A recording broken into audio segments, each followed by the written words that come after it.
वागार्थविसम्पृक्तो वागार्थप्रतिपत्तये जगतः पितरो वन्दे पार्वती परमेश्वरो। कार्यक्रम वास्तुशास्त्रलाई प्रत्यक्ष प्रसारणको माध्यमबाट हेर्नुहुने सम्पूर्ण दर्शक महानुभावलाई म वासुदेव कृष्ण शास्त्रीको नमस्कार। दर्शकवृन्द, कार्यक्रम वास्तुशास्त्रमा यहाँहरूका जिज्ञासा प्रत्यक्ष समाधान गर्ने गर्दछौँ। यहाँहरूको कुनै जिज्ञासा छ भने हामीलाई फोन गरेर हाम्रो दुईटा नम्बरहरूमा यहाँले जिज्ञासा राख्न सक्नुहुनेछ।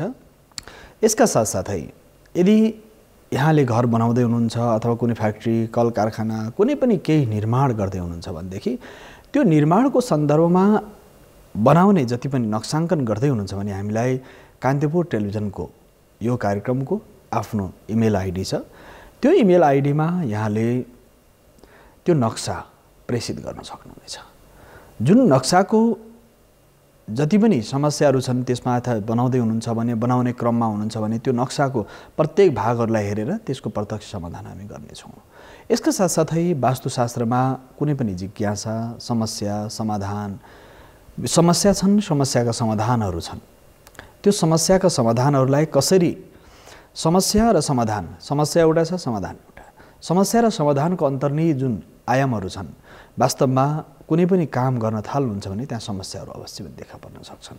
त्यसको व्यवस्थापकीय पक्ष, त्यसको निर्माण पक्ष, त्यसका अन्य विभिन्न पक्षहरू हुन सक्छन्। त्यस कारणले गर्दा त्यो निर्माणको सन्दर्भमा भूमि परीक्षण, माटोको आयाम साथसाथै त्यो जुन आधार छ त्यो आधारलाई हामीले ध्यान दिनुपर्ने हुन्छ।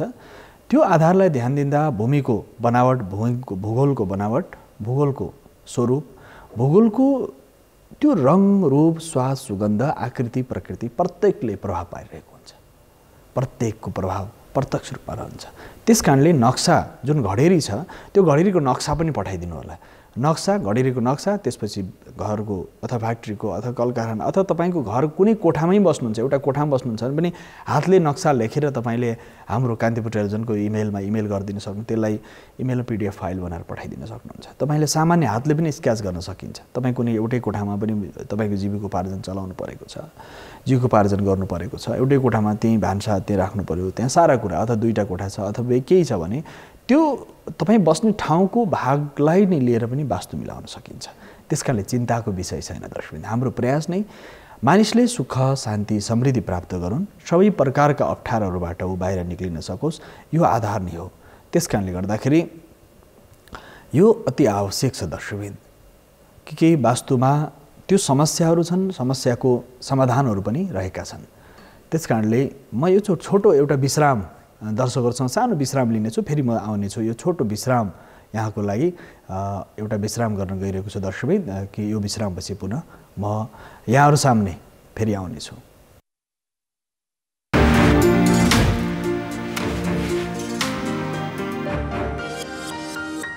जब यो बिहानी उदाउँदै जान्छ तब जिन्दगानी अस्ताउँदै जान्छ।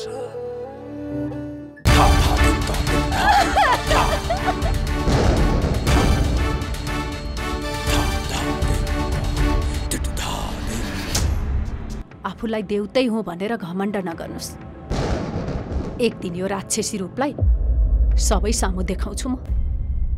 भाग्यमै सुख नलेखिएकी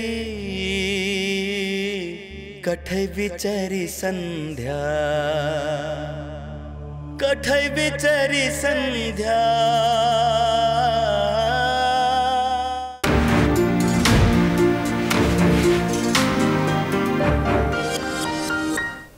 दर्शकबिन, यो विश्रामपछि पुनः स्वागत छ। यो कार्यक्रम तपाईहरुको आफ्नो कार्यक्रम हो। यो कार्यक्रमको माध्यमबाट जीवनका, जगतका, प्रकृतिका विविध आयामका बारेमा हामी चर्चा गर्ने गर्दछौँ।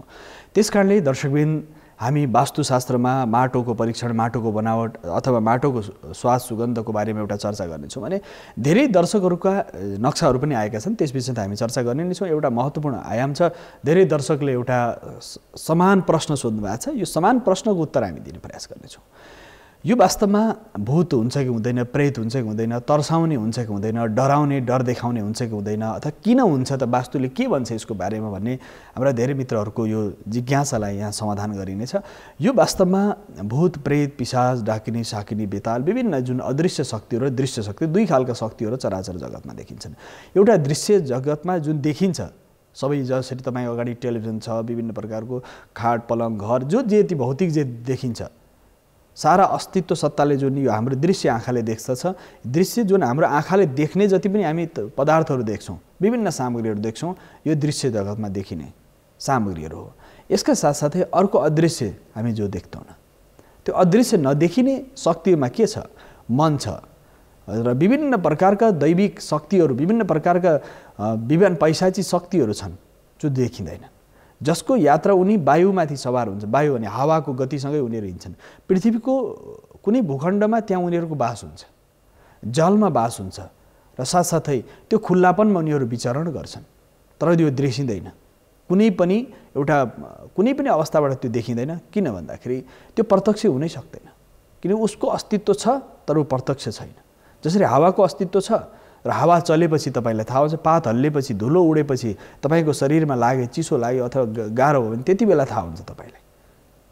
त्यस कारणले यो चिसो तातो जुन स्थिति बन्छ, त्यो स्थिति तपाईँको मन, तपाईँको बुद्धि, तपाईँको शरीर, तपाईँको पञ्चज्ञानेन्द्रिय, पञ्चकर्मेन्द्रियले प्रत्यक्ष रूपमा त्यसलाई बोध गर्न अनुभूति गर्छ। तर प्रत्यक्ष रूपमा तपाईँले कहिलेकाहीँ लाग्छ कुनै ठाउँमा तपाईँ बसिरहनु, कोही मान्छे सट्ट यताबाट उता गयो, त्यस्तो तपाईँलाई अनुभूति हुन्छ। कोही मान्छे सिधै तपाईँसँग आयो अथवा कुनै पनि पल्लो कोठामा कोही आवाज गरिरहेछ, कोही खाना खाइरहेको जस्तो, केही बजाइरहेको जस्तो, कोही मान्छेले केही गतिविधि गरिरहेको जस्तो, केही न केही तपाईँको कानमा त्यो ध्वनि आइरहेको छ। ध्वनिको माध्यमबाट त्यो आउँछ। यसका साथसाथै तपाईँले कहिलेकाहीँ खुला आँखाले पनि सट्ट केही गएको देखिन्छ, कोही गएको यात्रा गरेको तपाईँलाई अनुभूति हुन्छ। यसमा एउटा कथा छ पुराणमा, पद्मपुराणमा र विष्णु भागवतको महात्म्यमा एउटा छ। धुन्धुकारी र विशेष गरेर गोकर्णको सन्दर्भको कथा छ। धुन्धुकारी असाध्य ज्ञानी विद्वान हुनुहुन्थ्यो। उनी विभिन्न शास्त्र पढेर उहाँ जब आफ्नो घरमा फर्किनुभयो, त्यो क्रमको छोटो एकदम सारांशमा यो कथा छ। त्यो धुन्धुकारी र यो गोकर्ण कथा त प्राय अधिकांशलाई यो अनुभूति छ। त्यसपछि उनी आफ्नो घरमा आए, त्यहाँ घरमा केही थिएन, बुवा आमा पनि अस्तव्यस्त कता जानुभएको थियो। धुन्धुकारी चाहिँ त्यो अत्यन्त अकालमा मारिएको थियो, अकालमा मरेको थियो धुन्धुकारी। अकालमा मरेको हुनाले उसले एकदमै जति पाप कर्म सबै गरेको थियो धुन्धुकारीले, त्यसपछि अकालमा मरेको हुनाले उसको आत्मा त्यहाँ भड्किरहेको थियो।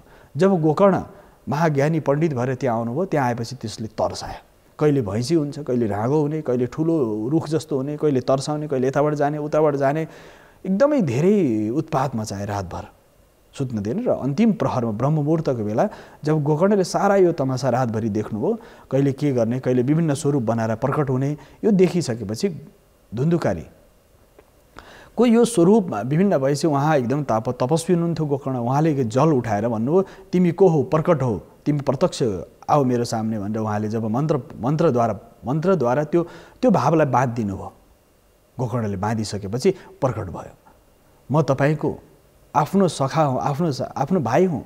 त्यसकारणले गर्दा मलाई योबाट मुक्त गर, मलाई यो पीडाबाट मलाई मुक्त गर भने उसले एकदमै भन्यो। त्यसपछि श्रीमद् भागवत पुराणको कथा लगाएर उनी धुन्धुकारी मुक्त भयो भन्ने प्रसङ्ग छ। अकालमा परेका व्यक्तिहरू यसरी यो प्रसङ्ग यस अर्थमा छ। धेरै कथाहरू हाम्रा सनातन साहित्यमा, वैदिक सनातन चिन्तनका विभिन्न साहित्यहरूमा यसको बारेमा चर्चा छ। यसको आशय के हो भन्दा शास्त्रमा पनि यो विषयलाई स्वीकार गरिएको छ कि उनीहरू अप्रत्यक्ष रूपमा उनीहरूले कहिले भैँसी हुने, कहिले तर्साउने, कहिले रुख हुने। तपाईँले कुनै ठाउँ जानु भने ठुलो मान्छे उता अग्लो मान्छे आइरहेको जस्तो देखिने, सेतो छाया देखिने, विभिन्न प्रकारका अप्ठ्याराहरू अनुभूति हुने। कुनै ठाउँमा तपाईँ पुग्नुभयो, अप्ठ्यारो अनुभूति हुन्छ। कोही ठाउँ बस्नुभयो, तपाईँ एक ठाउँ बस्नुहुन्छ, छेउछाउको ठाउँमा केही भइरहेको, गतिविधि भइरहेको जस्तो तपाईँ ध्वनि आइरहेको हुन्छ, कोही मान्छेले केही काम गरिरहेको जस्तो लाग्छ। यो किन हुन्छ त? प्रायः तपाईँको जीवन पनि यस्ता घटनाहरू, दर्शकका जीवन पनि घटेका हुन सक्छन्।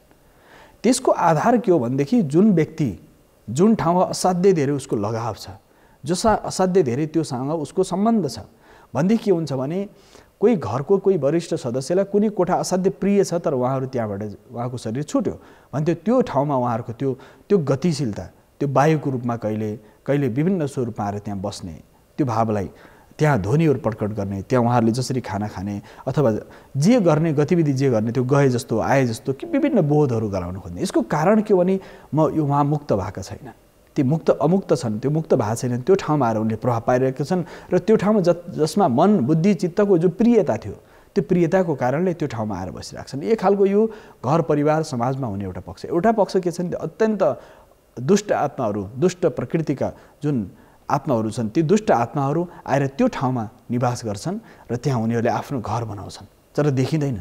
त्यहाँ कोही मानिस रहन सक्दैन, कोही मानिस बस्न सक्दैन। तपाईँलाई पनि अनुभूति हुन्छ कहिलेकाहीँ बाहिर निक्लिँदा अथवा कुनै रुखको फेदमा जाँदा, घरको कुनै कोठामा जाँदाखेरि तपाईँलाई त्यहाँ अलि असहज हुने स्थिति बन्छ। त्यसको कारण के हो भने मुक्त आत्मा, अमुक्त आत्मा। जो मुक्त आत्मा छ ज्ञान विद्या साधना विवेकबाट उच्चतम स्थितिमा पुगेको छ, त्यहाँबाट उमुक्त छ। जो तर्साउने भनिन्छ डर मनमा भय उत्पन्न हुन्छ, त्यो भ्रान्ति होइन दर्शक, भ्रम पनि होइन, त्यो यथार्थ हो, त्यो सत्य हो। सत्य यस अर्थमा चाहिँ उनीहरूले त्यहाँबाट उनीहरू कोही अदृश्य आत्माले दुष्ट आत्मा त्यही बसेर आफ्नो अड्डा जमाउँछन्, त्यहाँ निश्चित रूपमा उनीहरू बसेर त्यहाँ अप्ठ्यारो पारिरहेका हुन्छन् भने कोही चाहिँ त्यहाँबाट मुक्त हुन चाहन्छन्। त्यसकारण दुई कारणले त्यो ठाउँमा तर्साएको अनुभूति हुन्छ। त्यो पञ्चमहाभूतको विकृति स्थिति हो। पृथ्वी जल तेज वायु आकाश, यो 5 तत्त्वलाई पञ्चमहाभूत भन्छ। यसको सन्तुलन अस्तव्यस्त हुन्छ। जहाँ अप्ठ्यारो हुन्छ, तपाईँको शरीरमा कति बेला रोग लाग्छ भने जब तपाईँको शरीरमा रोग लाग्नुको मूल कारण के हुन्छ भने शरीरमा रोग लाग्दै गर्दाखेरि तपाईँको शरीर कुनै भागमा असर गरिरहेको छ भनेदेखि त्यसको प्रत्यक्ष शरीर प्रभाव देखिन्छ, प्रत्यक्ष प्रभाव देखिन्छ। त्यसै गरेर जीवनमा पनि रोगबाधक जति पनि रोगले जुन ग्रस्त बनाउँछ र त्यो ठाउँमा त्यो दुष्ट आत्मा आएर बस्दछन्। बसेपछि उनीहरूले अरूलाई कसैलाई प्रवेश गर्न दिँदैनन्। तपाईँको गतिविधि उनीहरूले मन पराउँदैनन्। त्यो घरमा, त्यो ठाउँमा, त्यो स्थानमा, त्यो भागमा, त्यो भेगमा उनीहरूले अरूको बाहिरी मानिसको गतिविधिहरू, जो मान्छेको गतिविधि उनीहरूले मन पराउँदैन, पशुपन्छीको गतिविधिहरू मन पराउँदैन, कुनै पनि गतिविधि मन पराउँदैन, उनीहरूले आफ्नो त्यो साम्राज्य खडा गर्छन्। त्यो अदृश्य रूपमा हुन्छ, यो अदृश्य हुन्छ। त्यस कारणले गर्दाखेरि अलि पछिल्लो समय एकदम ठुला क्यामेराहरू भने त्यसले यस्ता विषयहरू पनि धेरै रेकर्ड भए। जसरी मानिसको मृत्यु कसरी हुन्छ भने काँचको घरभित्र मानिसलाई राखिसकेपछि चारैतिर क्यामेरा राख्यो, पछि के भने त्यो काँचको घरमा काहीँ एक त्यो मरणासन्न व्यक्तिलाई राख्यो जसको मृत्यु निश्चित भइसकेपछि उसको आत्मा कसरी निक्लिन्छ भन्दा त त्यो काँचको सबै फुटाएर त्यो आत्मा बाहिर निक्ल्यो। भनेपछि त्यो कति शक्तिशाली छ। त्यस कारणले दर्शकवृन्द हामीभित्र रहेको आत्मबल पनि त्यही शक्ति र सामर्थ्य त्यसमा रहेको हुन्छ। त्यस कारणले त्यो पञ्चमहाभूतको विकृत अवस्था नै के हुन्छ, ऊ मुक्त हुनको लागि तपाईँलाई डर देखाइरहेको हुन्छ, तर्साइरहेको हुन्छ कि उसले किन यस्तो राम्रो कर्म गरिदियोस्, जसले विभिन्न शुभ कर्म गरोस्, जसले मलाई यहाँबाट मुक्त गरिदियोस् भनेर त्यहाँ तर्साइरहेको हुन्छ। उसको उसले त्यो स्थानमा नि घर बनाइरहेको हुन्छ, त्यो स्थानमा उसका सारा गणहरू त्यहीँ बसेका हुन्छन्। त्यस कारणले अरूको त्यहाँ प्रवेश उसलाई स्वीकार्य हुँदैन। त्यस कारणले कोही मानिस तर्सिने, बिमारी हुने, गाह्रो हुने, असहज हुने, अप्ठ्यारो हुने मूल कारण नै यो दर्शकवृन्द। त्यस कारणले त्यस्तो यदि हुन्छ भने त्यसका उपायहरू, वास्तुशिल्पशास्त्रमा त्यसको उपायहरू छन्। जसरी कुनै ठाउँ तर्साउँछ भने त्यो कुन प्रकारको शक्ति छ भने त्यो विद्वानहरू, ज्ञानीहरू, तपस्वीहरू, साधकहरूलाई त्यो बोध हुन्छ। कुन प्रकारको यहाँ अदृश्य आत्मा छ, कुन दुष्ट आत्माहरू कसरी बसेका छन्। किन आत्मा शाश्वत सनातन हो, यो वेदान्तको भाषा। तर लोक व्यवहारमा, तन्त्रमा, मन्त्रमा, यन्त्रमा, साधनामा यी विषयहरू प्रयोग हुन्छन्। कुनै अदृश्य शक्तिलाई प्रयोग गरेर हजारौँ कामहरू गराउन सकिन्छ।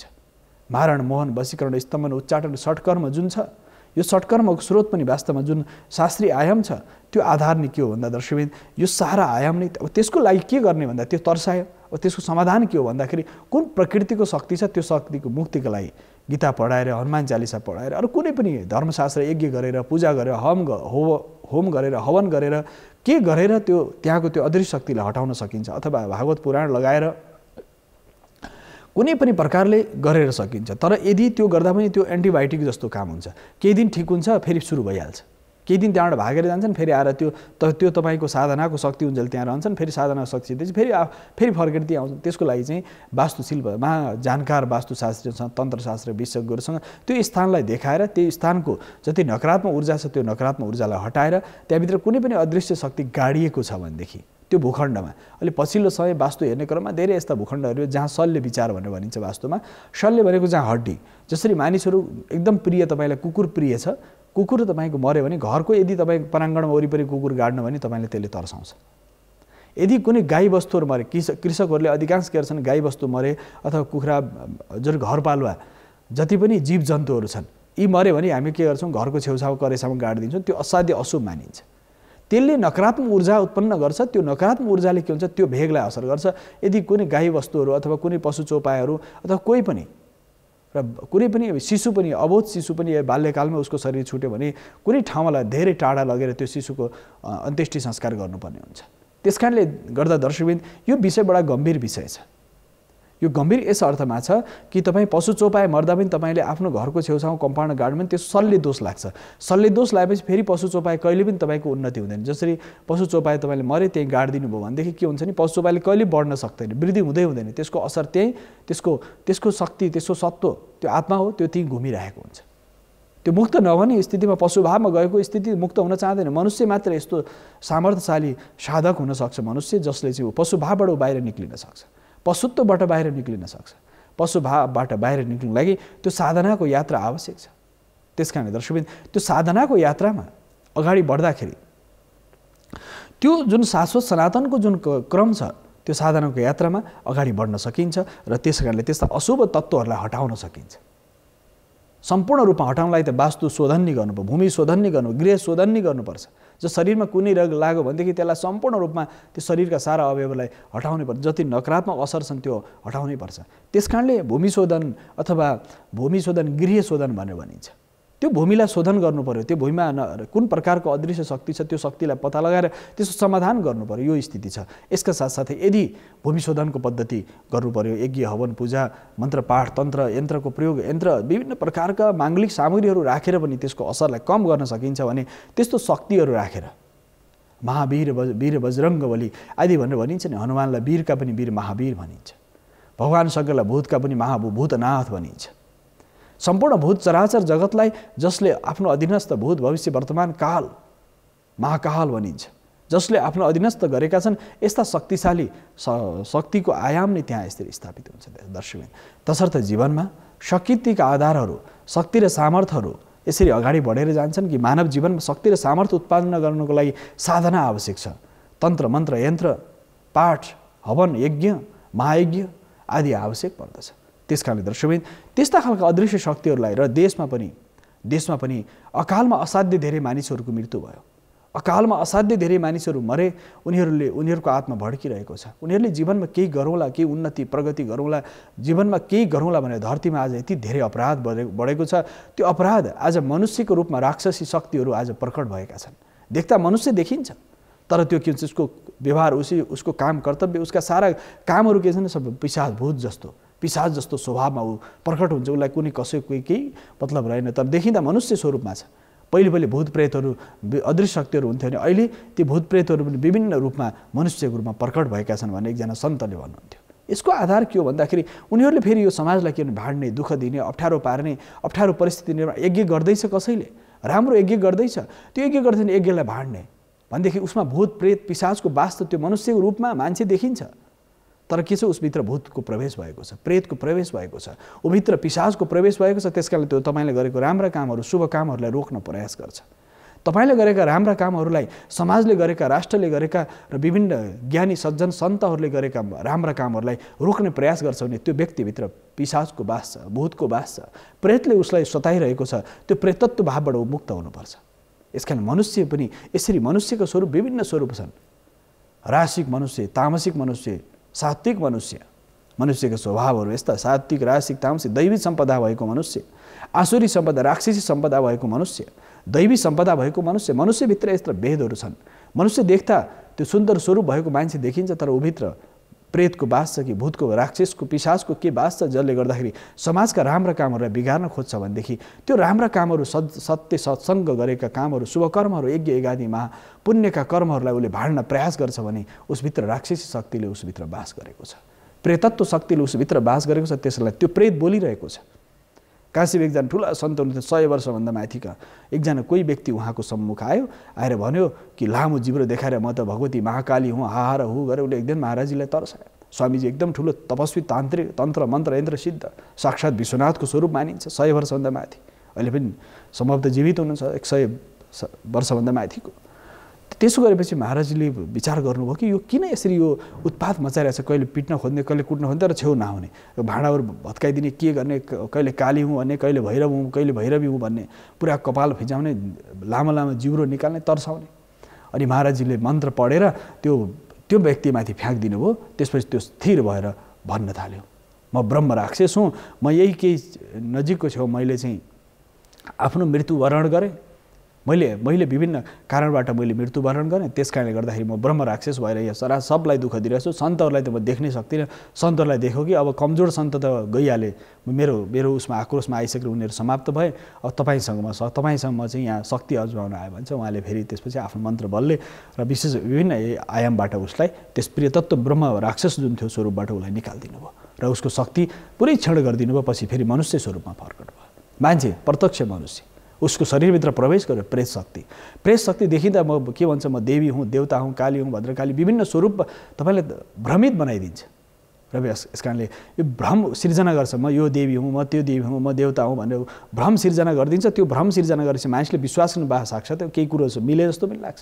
त्यस कारणले भ्रमित पारेर फेरि उसले आफ्नो प्रभावमा पारेर फेरि समाप्त गरिदिन्छ। त्यस कारणले दर्शकबिन यो गहिरो विज्ञान छ यसभित्रको। सनातन परम्पराकै यस्ता विविध आयामहरू छन्। यो कोरा अन्धविश्वास छैन, यसभित्र कति भुक्तभोगी व्यक्तिहरू समाजमा हुनुहुन्छ, त्यस्तो अनुभूति गर्ने, त्यस्तो भावबाट मुक्त गुज्रेका मानिसहरू समाजमा हुनुहुन्छ दर्शक। यसकारणले वास्तुशास्त्रको यसमा वास्तुको प्रत्यक्ष रूपमा यस आधारबाट हामी देख्न सक्छौँ। यो सन्दर्भको चर्चा त हामी गर्ने नै छौँ। अहिले भने एउटा नक्सा आएको छ। यो एउटा नक्सा मसँग राजेश तिमल सिन्हाजीको छ। यो उहाँको नक्सालाई म राजेशजीको यो जुन नक्सा छ म यहाँ तपाईहरुलाई यो जुन उहाँले नक्सा पठाउनु भएको छ, यो नक्सा तपाईको टेलिभिजनको भित्तामा प्रेषित गर्नेछु। राजेशजी, यो नक्सा जुन प्रेषित गर्नुभएको छ, यो नक्साको आधारमा तपाईको जिज्ञासाहरूलाई म यहाँ समाधान गर्नेछु।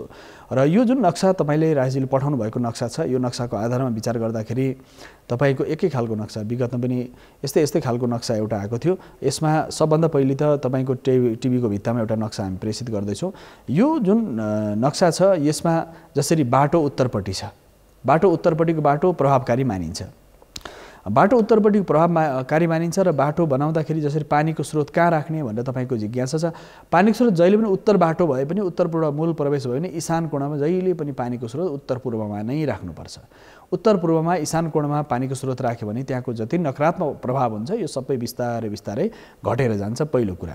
अब फेरि उत्तर पूर्वमा नै जसरी मूल गेट मूल प्रवेश भयो भनेदेखि त्यो मूल प्रवेश भने के गर्ने भन्दाखेरि ईशान कोणमाबाटै नै घरभित्र छिर्ने मूल गेट बनाउने, त्यो तपाईलाई प्रभावकारी हुन्छ।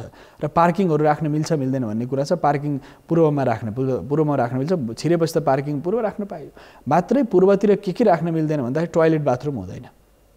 जसरी यो पूर्वपट्टिको भागमा टोयलेट बाथरुम जुन राखिएको छ यो हुँदैन, यो हटाउनु पर्ने हुन्छ। किनकि पूर्वपट्टि वास्तुशिल्पशास्त्र अनुसार पूर्वपट्टि ठ्याक्कै पूर्वको बिचमा पनि शौचालय राख्नु हुँदैन। भुइँतलामा त हुँदैन।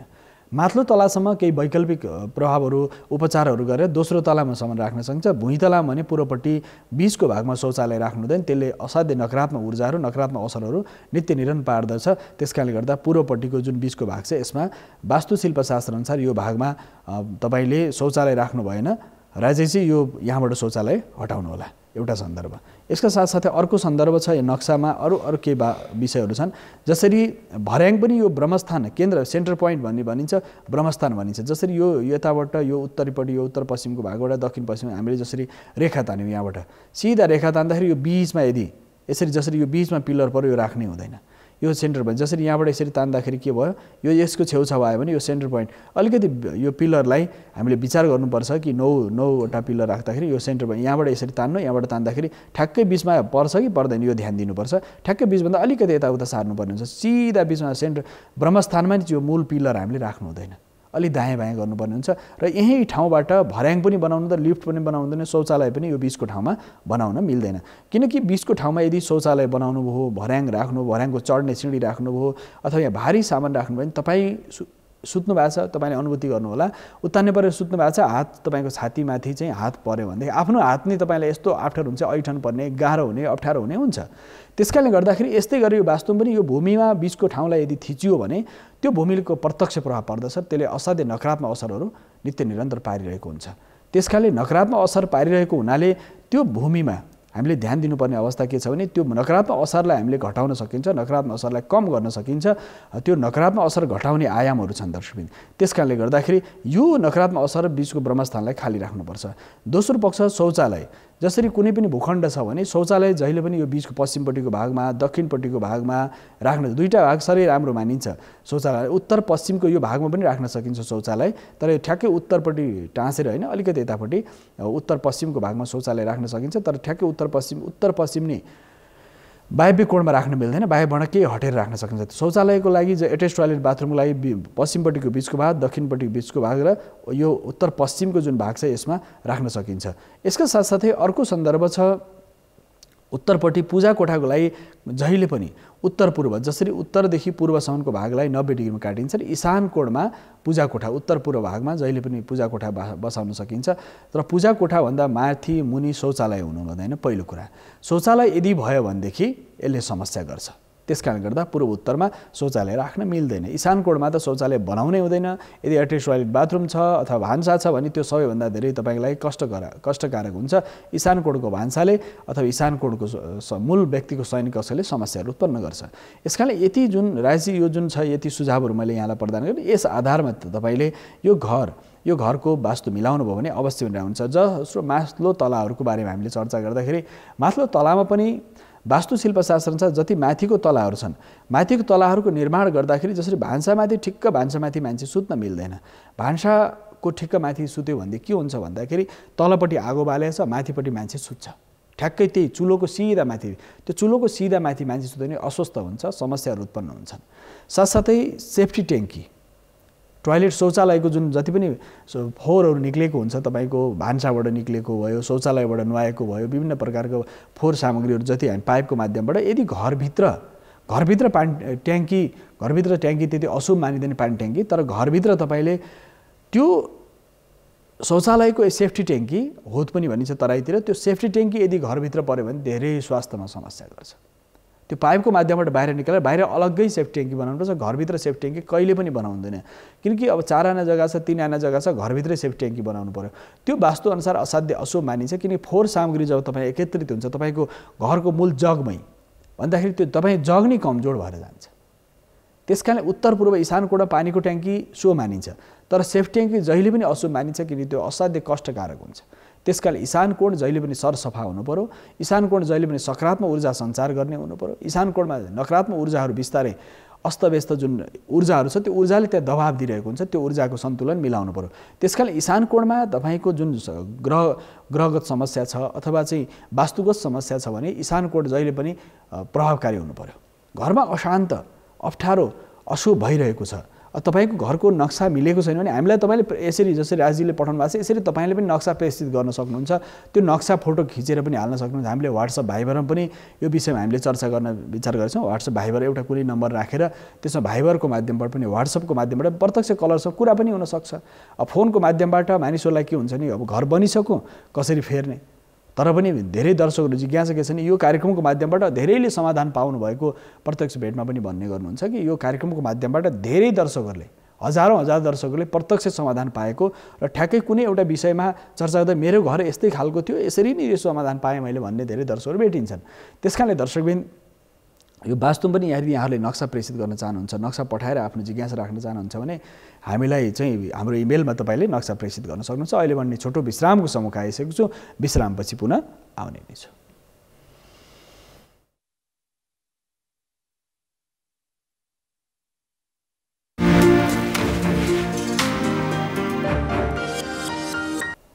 दर्शकबिन पुनः स्वागत छ कार्यक्रम वास्तुशास्त्रमा।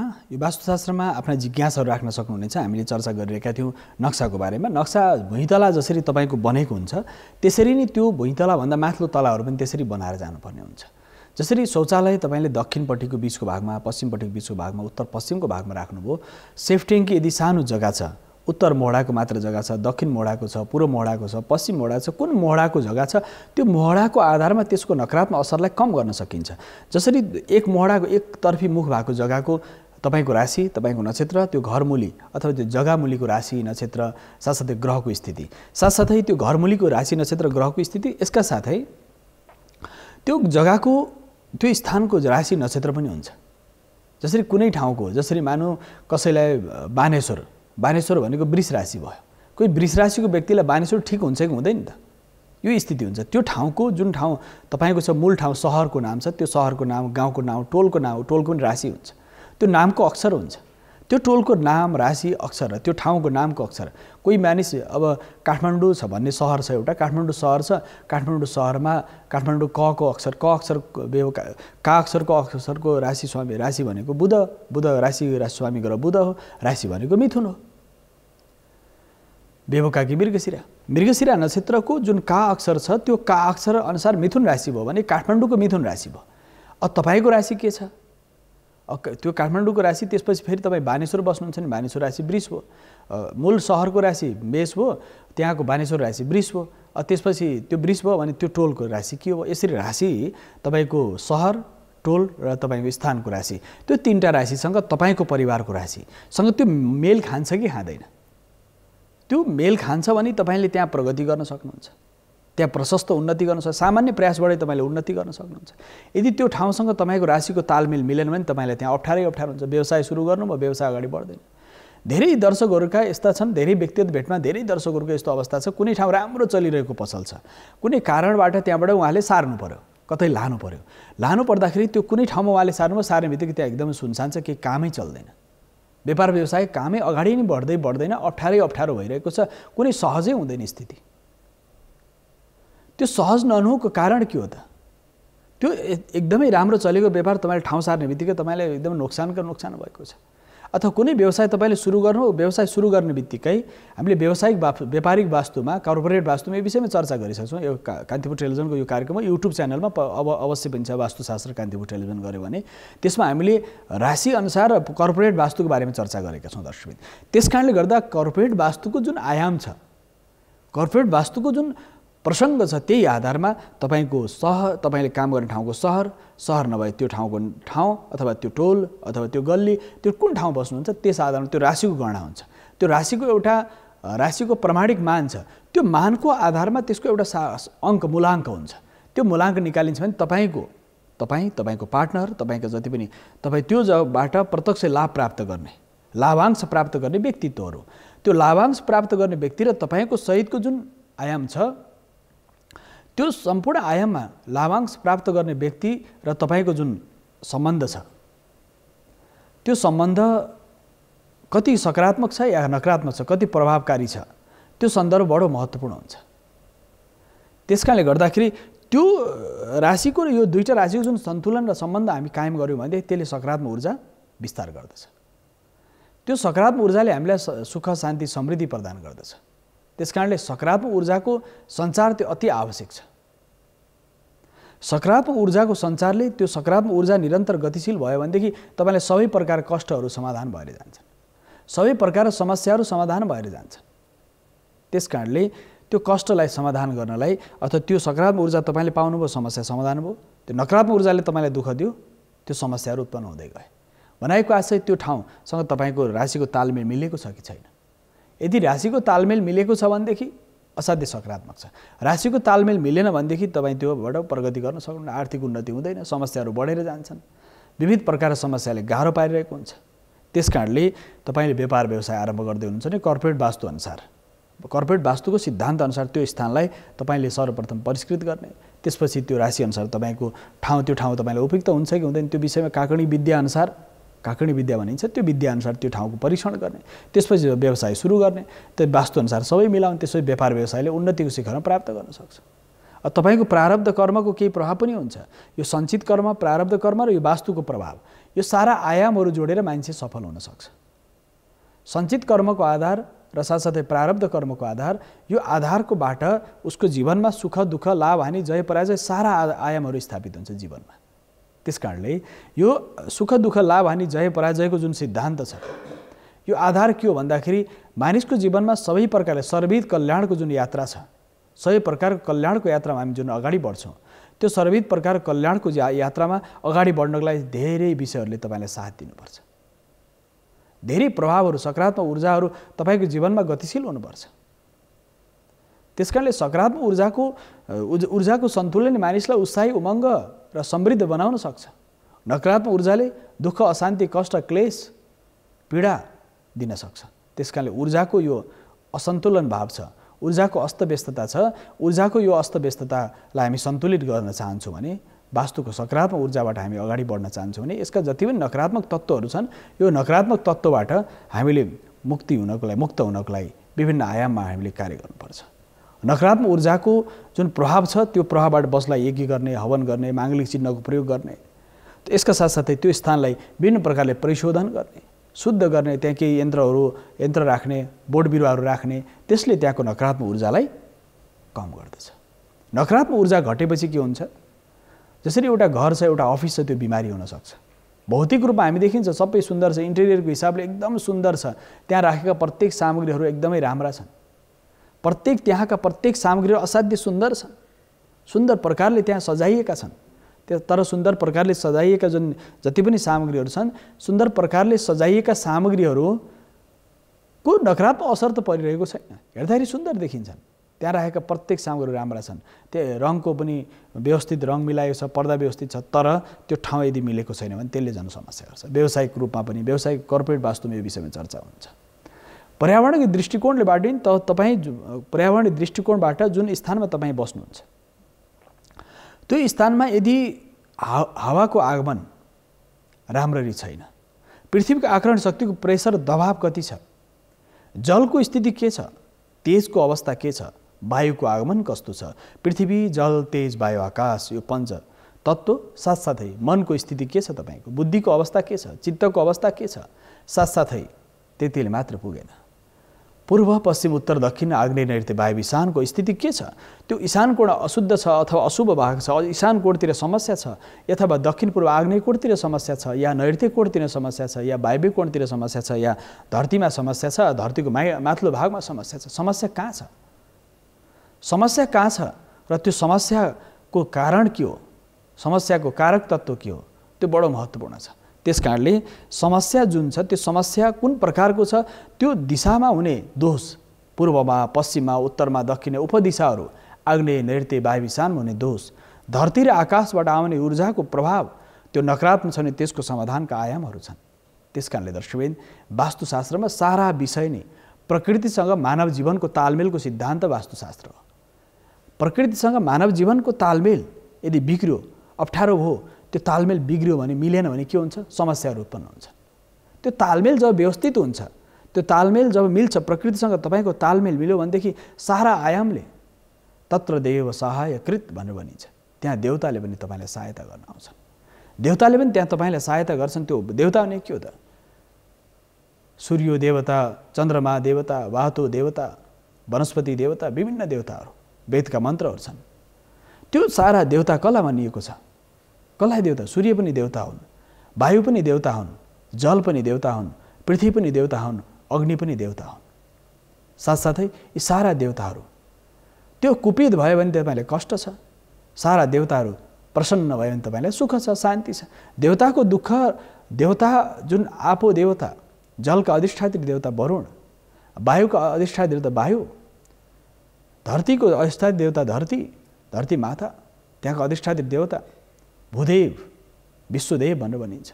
चराचर जगतलाई जसले चलाउँछन् भूदेव, विश्वदेव, विश्वदेवको जुन स्वरूप छ, चराचर जगतलाई जस चलाएका छन्, चलायमान गर्छन्, विश्वलाई आफ्नो चक्रमा घुमाइरहेका छन्। त्यो काल, भूत, भविष्य, वर्तमान, दिन, रात्रि र सन्ध्या, यो सारा आयामहरू हेर्नुहोस् त प्रकृतिमा। एकछिन तपाईँ आँखा बन्द गरेर विचार गर्नुहोस् त दर्शक, तपाईँ एकछिन बडो गम्भीरताले सोच्नुहोस् त। तपाईँको मनको गहिराइमा गएर जब तपाईँले आफूलाई विचार गर्नुहोस् त, असाध्य गहिरिएर विचार गर्नुहोस् त एकछिन। तपाईँको वरिपरिको परिवेशलाई बुझ्नुहोस्। तपाईँको अगाडि बेडरुम, तपाईँको अगाडि विभिन्न सामग्रीहरू, विभिन्न प्रकार वस्तुहरू छन्। प्रत्येक वस्तुहरूमा तपाईँको जीवनको तालमेल कहाँ कहाँ, कुन कुन वस्तुसँग, कुन कुन पदार्थसँग एट्याचमेन्ट छ, सम्बन्ध छ। तपाईँ प्राविधिक हुनुहुन्छ, तपाईँको सम्बन्ध क्यामेरासँग छ। तपाईँ एउटा राम्रो गायक हुनुहुन्छ, तपाईँको त्यो इक्विपमेन्टहरू बजाउनेसँग छ। तपाईँ के गर्दै हुनुहुन्छ त्यससँग तपाईँ प्रत्यक्ष तालमेल छ। जब त्यो तालमेल तपाईँको बिग्रियो भने के हुन्छ? समस्या उत्पन्न हुन्छ। तपाईँ जुनसँग लगाव छ त्योसँग तपाईँको तालमेल बिग्रियो भने तपाईँ असफल हो, काम गर्न सक्नु भएन। त्यसकारण तालमेल बिग्रिनु भएन जीवनमा। जीवनमा जब तालमेल बिग्रिन्छ भने मानिसलाई समस्या आउँछ। यसकारणले जीवनमा तालमेल बिग्रिन दिनु भएन दर्शक। जीवनमा तालमेल बिग्रिन नदिनको लागि हामीले प्रयत्न के गर्नु पर्यो? तालमेल बिग्रिन नदिनको लागि कर्म गर्नु पर्यो। सकारात्मक कर्म, दैवी सम्पदाले युक्त भएको, देवताको शक्ति आफूभित्र आधान गर्ने। हे परमात्मा, हाम्रो जीवनमा सबै प्रकार शक्तिहरू आउनु भनेर जसरी पूजा गरिन्छ, पाठ गरिन्छ, साधना गरिन्छ, त्यो परिवेश पूर्वका, पश्चिमका, उत्तरका, दक्षिणका सारा देवताहरूलाई बलि चढाइन्छ, देवताहरूलाई बलिदान गरिन्छ। भनेको दधी, अक्षता, खिचडी, खीर, विभिन्न प्रकार सामग्रीहरू, र विशेष गरेर तन्त्रमा जाँदाखेरि तन्त्रको विधान भिन्न छ। कुनै प्रकारले त्यो चढाइन्छ, अर्पण गरिन्छ, त्यो बलिदान गरिन्छ। भनेको आशय के हो भनेदेखि कुन प्रकारको देवता वास्तु पुरुष छन्, वास्तुको दोष छ भने त्यो घरमा, वास्तु पुरुषको दोष छ भने अथवा पति पत्नी बीच समस्या झगडा एकदमै निरन्तर परिरहेको छ, घरमा असाध्य कलह भइरहेछ। शास्त्र भनेको 100 दम्पतिहरूलाई 100 जना दम्पति पति पत्नी सौभाग्यशाली 100 दम्पतिलाई बोलाएर त्यो घरमा भोजन गराउने, 100 दम्पति जसको ती दम्पतिहरूलाई बोलाएर भोजन गराउने, वस्त्र आभूषण दिने, त्यो घरको झगडा सदाको लागि समाप्त हुन्छ। एउटा प्रत्यक्ष प्रयोग मैले कसै कुनै भक्तलाई गराएको छ दर्शक। असाध्य घरमा क्लेश हुने, ग्रह पनि ठिक छन्, सारा ठिक छन्, अशान्तिको अशान्ति छ। यो अशान्ति कसरी समाधान हुन्छ? ग्रह नक्षत्रहरू पनि अलिअलि ग्रहको प्रभाव त जीवनमा हुन्छ, कहिले कुनै ग्रह लाग्छ त्यसले अशान्ति गर्छ, तर कसै गर्दा शान्ति नहुने, मनमा चित्त शान्ति नहुने, देखेको अशान्ति हुने। वास्तुको दोष निवारण गरेर फेरि त्यसपछि पनि विचार गर्दाखेरि के देखियो भने 100 दम्पतिलाई भोजन गराउने, 100 दम्पतिलाई एकदम तयारीका साथ त्यही घर भिन्न भिन्न ठाउँमा 100 दम्पतिलाई 200 जना मान्छेलाई भोजन गराउने। त्यो 3 दिन लामो प्रक्रिया, प्रत्येक दिन 25-25-25-30 को हिसाबले भोजन गराउनु भयो। अहिले त्यो घरमा कहिले झगडै हुँदैन। यति आर्थिक रूपमा यति समृद्ध भएर जानुभयो कि उन्नति गरिराख्नु भएको छ। पछाडि फर्केर हेर्नै पर्ने, व्यवसाय यसरी बढेर गयो। किन मानिस असफल किन हुन्छ? बुद्धिले काम गर्दैन, मानिस असफल हुन्छ। जब बुद्धिले तपाईँको प्रज्ञाले काम गर्न सक्छ, तपाईँले जे काम गर्नुहुन्छ त्यो काममा के हुन्छ? तपाईँको मन, बुद्धि र देवताले पनि त्यहाँ सहायता गर्छ। त्यसकारणले अदृश्य शक्तिको प्रभाव, तपाईँ असफल भइराख्नु भएको छ, असफलबाट सफलता प्राप्तिको लागि गरिने प्रयत्नहरू अति धेरै छन् शास्त्रमा।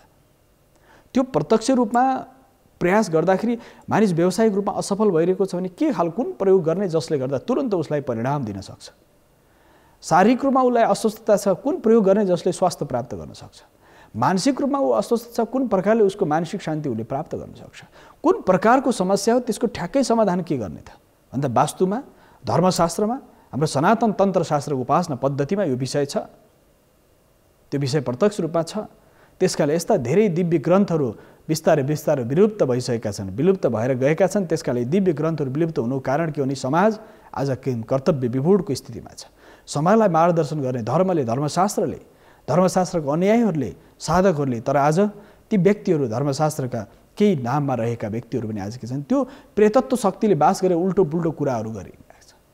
कोही हेर्दाखेरि राम्रो देखिन्छ, तर उभित्र प्रेत शक्ति, ब्रह्म राक्षसको प्रवेश भयो। प्रेत शक्ति प्रवेश गरे, उसले कामै यस्तो उल्पटाङ गरिदिन्छ कि तपाईँलाई लाग्छ कि यो सत्य हो या असत्य, दुविधा पर्दछ।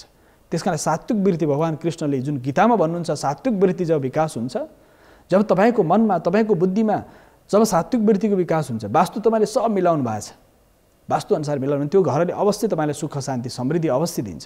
त्यसमा कुनै दुविधा छैन।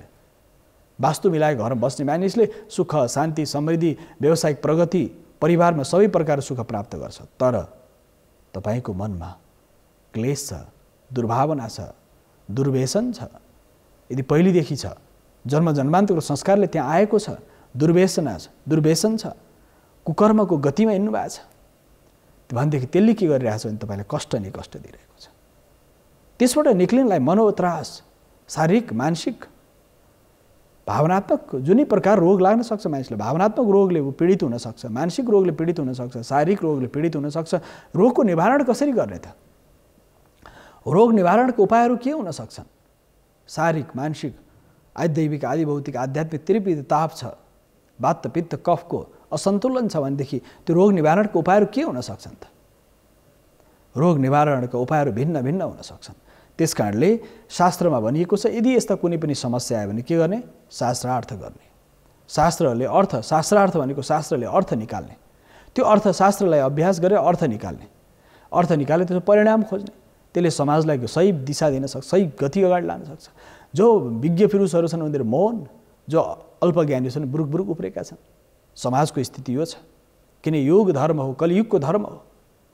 आज सही मान्छेहरू बिस्तारै बिस्तारै एकतिर लागेर ऊ शान्त के बोल्ने भनेर यो खालको छ भनेदेखि जो अलिअलि 2-4 अक्षर बुझेका छन् बुरुक उफ्रेका छन्। समाजको स्थिति यो छ दर्शक। किन छ त्यो त भन्दाखेरि यो दोषपूर्ण भोजन, दोषपूर्ण चिन्तन, दोषपूर्ण हाम्रो शिक्षा, दोषपूर्ण हाम्रो अभिव्यक्ति, दोषपूर्ण हाम्रो सङ्गत, यो सारा आयामहरू दोषपूर्ण सङ्गत, सात्विक सङ्गत छैन, तामसिक सङ्गत छ।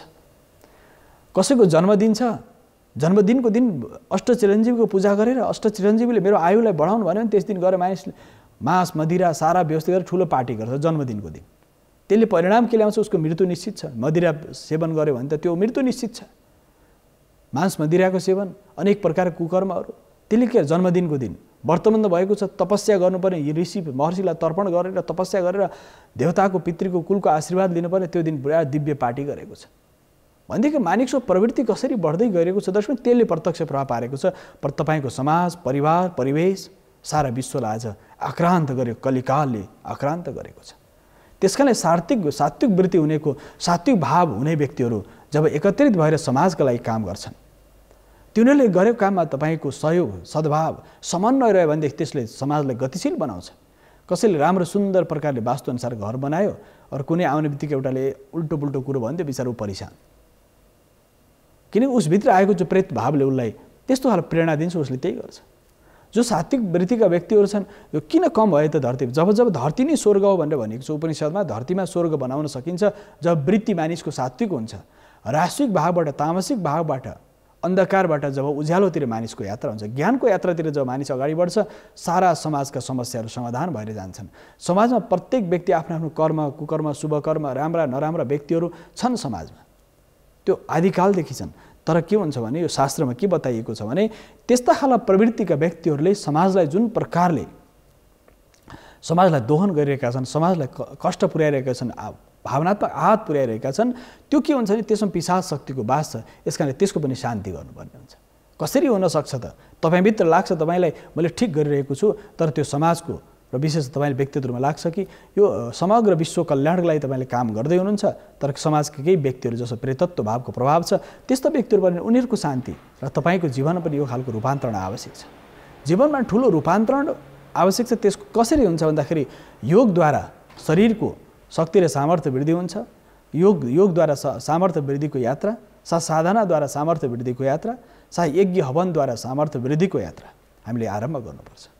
सामर्थ्यको जब विस्तार गरिन्छ, आध्यात्मिक सामर्थ्य, दैवी सम्पदाको जब विस्तार हुन्छ, मानिस जागृत स्थितिमा अगाडि बढ्छ, शाश्वत सनातनको यात्रामा अगाडि बढ्छ। त्यसकारणले मानिसको जीवनमा शाश्वत सनातनको यात्रामा अगाडि बढ्नको लागि त उसको लागि उपासना चाहिन्छ। त्यो उपासना सात्विक वृत्ति, तपाईँको मनले के भन्छ?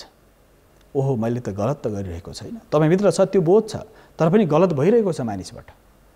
मानिसभित्र त्यो बोध छ, सकारात्मक यात्रामा अगाडि बढेको छ, तर केही न के यस्तो भइरहेको छ जन्म जन्मान्तर कर्मको संस्कारले भने त्यो संस्कारलाई कसरी समाधान गर्ने? वास्तुअनुसार त्यो मिलाएर त्यो वासस्थान बनाउने, वास्तुअनुसार मिलाएर वासस्थान बनाउने, साथै वास्तुअनुसार वास्तु पूजाको आयामलाई अगाडि बढाउने, नित्य निरन्तर घरमा पूजा कोठा राख्ने, पूजा कोठामा नित्य प्रातः सन्ध्याकालीन समय सन्ध्या, योग, ध्यान, तपस्या गर्ने, नित्य आध्यात्मिक यात्रामा अगाडि बढ्यो भनेदेखि कष्टहरू निवारण हुँदै जान्छन्, अप्ठ्याराहरू समाधान हुँदै जान्छन्, तपाईँको बुद्धि, तपाईँको चेतना परिष्कृत हुँदै जान्छ, मन परिष्कृत हुँदै जान्छ। काम, क्रोध, लोभ, मोह आदि गरेका विभिन्न प्रकारका अप्ठ्यारा परिस्थितिहरू छन् भने त्यो सबै समाप्त भएर जान्छ र मानिस सात्विक यात्रामा अगाडि बढ्छ। सात्विक यात्रामा अगाडि बढ्नलाई तपाईँ वृत्ति, तपाईँको मनोवृत्ति, तपाईँको भावना, तपाईँको कर्म त्यो सात्विक वृत्तिको हुनु पर्यो। त्यो सात्विक वृत्तिको भावना अगाडि बढ्यो भने तपाईँ सात्विक सनातन यात्रामा अगाडि बढ्न सक्नुहुन्छ। त्यस कारणले दर्शकबिन सात्विक यात्रामा हामी अगाडि बढ्नको लागि यी सारा आयामहरू छन्। धर्मशास्त्रमा वर्णन गरे अनुसार शास्त्र सङ्गत जीवनयापन गर्ने, साधनाको यात्रामा अगाडि बढ्ने, शाश्वत जीवनको मूल्य मान्यताहरूलाई, शाश्वत जीवनका मूल्य मान्यताहरूलाई स्वीकार गर्ने, शाश्वत जीवनका मूल्य मान्यताहरूबाट हामी जब विक्षिप हुन्छौँ, शाश्वत जीवनका मूल्य मान्यताबाट हामी बाहिर जान्छौँ भने हामीलाई के हुन्छ? कष्ट हुन्छ। त्यस कारणले दर्शकबिन शाश्वत जीवनका मूल्य मान्यता आदर्शहरूलाई हाम्रो जीवनमा स्वीकार गर्नु नै वास्तवमा मूल शास्त्र सबै, चाहे धर्मशास्त्र होस्, चाहे वास्तुशास्त्र होस्, चाहे मीमांसा शास्त्र होस्, चाहे ज्योतिष शास्त्र होस्, सबै शास्त्रले एउटा प्रष्ट निर्देशन के गरेका छन् भने मानिसको जीवनमा सुख, शान्ति, समृद्धि र जीवन मुक्तिको अनुभूति गर्नलाई मनुष्य धरतीमा आएको छ। पशुवत आचरण गरेर उसले सुख, शान्ति, समृद्धि प्राप्त गर्न सक्दैन, उसले दुःख, अशान्ति, अप्ठ्यारोबाट ऊ निक्लिन सक्छ। त्यस कारणले गर्दाखेरि पनि दर्शकबिन यो चर्चा, यो बसाइमा आजको बसाइ बडो यहाँहरूको सामने हामीले जुन विभिन्न आयामका विषयमा चर्चा गऱ्यौँ, दर्शकले पठाउनु भएको जुन नक्सा छ त्यसलाई पनि हामीले जोड्यौँ। यो चर्चाका साथसाथै आज भने वास्तुशास्त्रको निर्धारित समय सकिसकेको छ। छायाङ्कनमा साथ दिने मित्र, प्रविधिमा साथ दिने सम्पूर्ण साथीहरूसहित म वासुदेव कृष्ण शास्त्रीलाई आजलाई भने आज्ञा दिनुहोस्। हवस् त, नमस्कार।